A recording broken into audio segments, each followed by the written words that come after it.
Just try for now, instead of bending that note, just literally, Okay. just slur it. Yeah. Just do it for me. 2, 3, 4. Yeah, that's gonna. With all that schlop on it, I think bending it too is just like, forget it. What note is that? It's just ready. 2, 3, 29.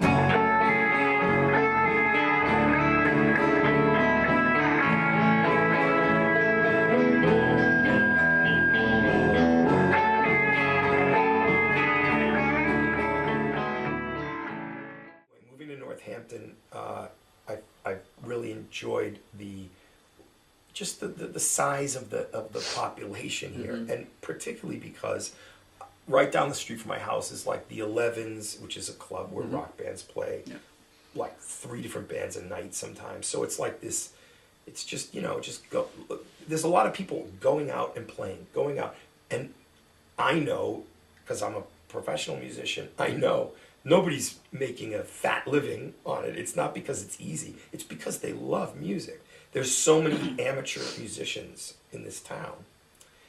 And I was talking to my kids about how everybody, I can't remember what it was in reaction to, but I was just talking to my kids about how everybody needs to do something that's community oriented. And that's a problem in the United States, how like everyone's so individualistic, like it's really easy to think, like I don't need to like do anything for community because I haven't got time or something like that. And then, one of the beautiful things about having kids is that a kid just like, you tell a kid some like, highfalutin idea, and in 10 minutes they'll come back with it at you like a mirror. And my son said to me, well, what do you do? It's community oriented. And I answered when he said that, which the minute he said it, because he's smart too, and when he said it, I just realized, oh my God, I don't really. And my answer was, my excuse was, I told my son, I said, come on, man, Dad, I'm an artist. Artists work for nothing all the time. That's it. And then, no, that's still not the same though, is it? Because that's what you want to do. So, the community. That's not really what you're talking about. And he was right, and I think shortly after that, because I have too big an ego to like get that much of a like a fair smackdown, deserved, you know, of my reasoning to not like come up with a solution in some time. Shortly thereafter, I found myself thinking, there's so many good amateur musicians here in this town. This would be a great town to have a guitar orchestra. It's like having only this becomes, like, You know, makes it easier. Right, it does, in the sense that, you know, then all of a sudden you kind of get a chance to kind of get to know your instrument a little bit more. Light show for Aldo. Yeah. It's like, he's a doctor, you know, she's a carpenter, like, it's just so interesting people, so the lectures, they are done, you know what I mean, that they call the exit. This is for people who, you're a country guitar player, and you play country music on your guitar, and you love it, but you have respect for a guy who can play, you know, Green Day, and do that thing that, you know, the guy in Green Day does with that rhythm. You can respect that.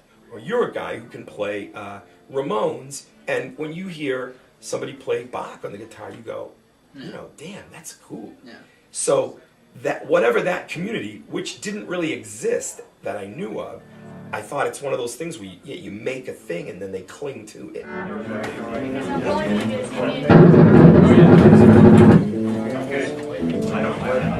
Different genres, have both of them. So yeah, I wasn't that about that happy. The rest of it great.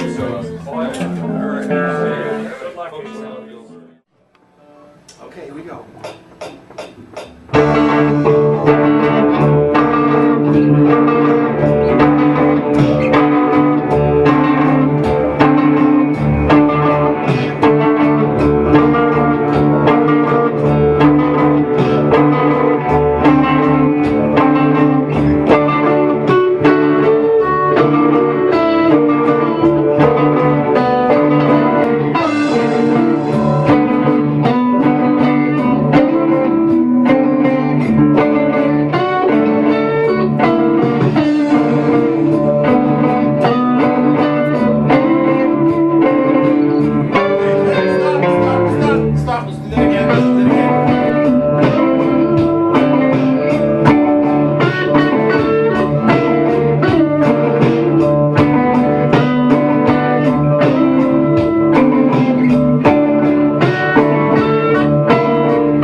I think other people, like when you say guitar orchestra, a lot of people would think a classical guitar orchestra. That's the last thing in the world I meant when I thought that. I thought, no man, a big group of guitarists, some play this kind of music, some play that kind of stuff.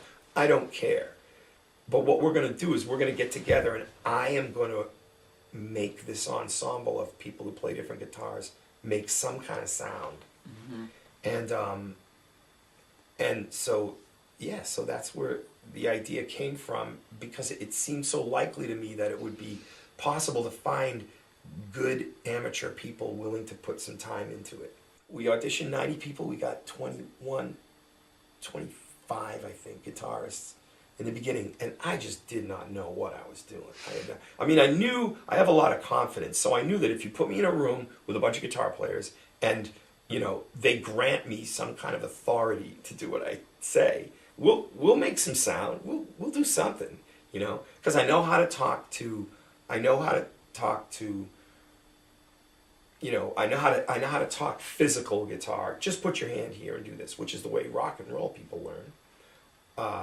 And I know how to, you know, I know how to talk to classical people. I know how to break it down. Mm-hmm. So I love to arrange music, and so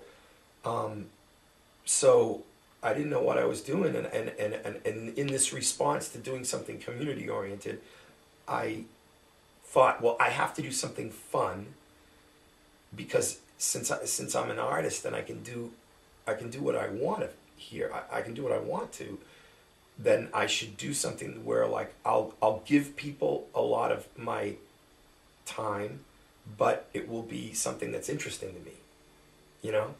And it's really surprised me how committed and dedicated and in love with the process the musicians are.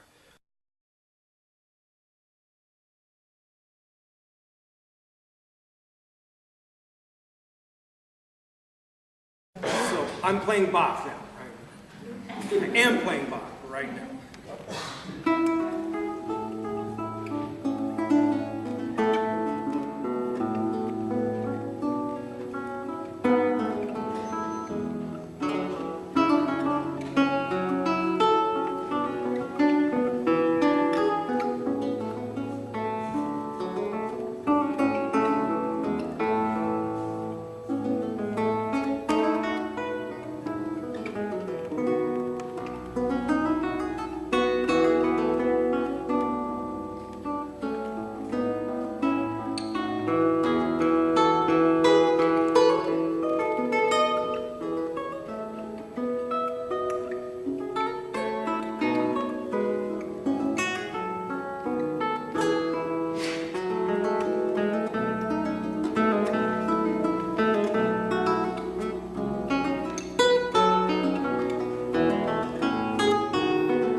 how, nevertheless, the rhythm section has to just go, fuck you, loud singer.